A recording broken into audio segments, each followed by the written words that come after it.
So, magandang umaga po sa ating lahat ngayon. So, ngayon mga par ay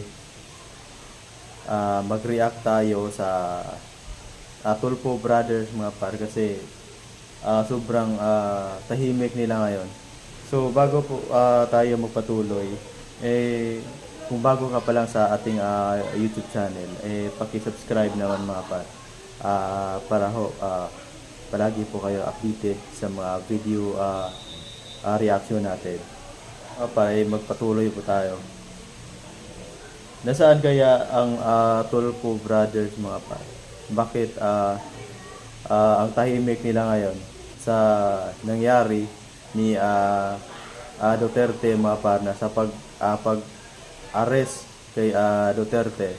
Bakit sobrang tahimik nila? Wala silang komento, hindi sila lumalabas, at wala silang statement na kung bakit tahimik sila, kung ano yung reaction nila.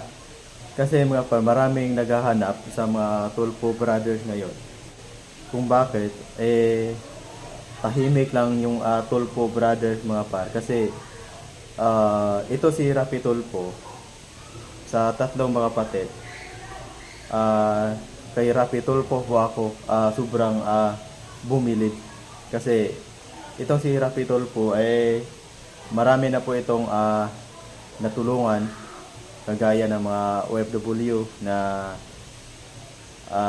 hindi maganda ang kalagayan sa iba't ibang bansa, napauwi po dito sa Pinas ni Raffy Tulfo mga maraming mga pamilya na napaayos ni Raffy Tulfo, na maraming natulungan si Raffy Tulfo, kagaya ng mga OFW, mga pamilyang nagkahiwalay, pamilyang nagkahotak-hotak. So tinulungan po ni Raffy Tulfo, nagkaayos po sila. So ngayon, yung masabi ko kay Raffy Tulfo kung bakit tahimik lang ngayon si Raffy Tulfo, malaking issue to mga pare. Kasi former president po yun. Illegal po yung pag-aresto kay former President Duterte. Malaking illegal at walang warrant of arrest. So, kung bakit mga par, tahimik ngayon si Raffy Tulfo, wala siyang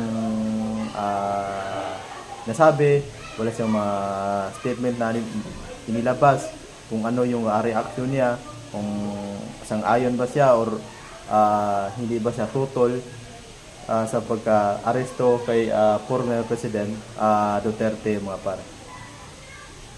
Kasi maraming Pilipino naghanap sa Raffy Tulfo. Maraming Pilipino na nagtatanong kung bakit tahimik lang si Raffy Tulfo at walang comment kung ano yung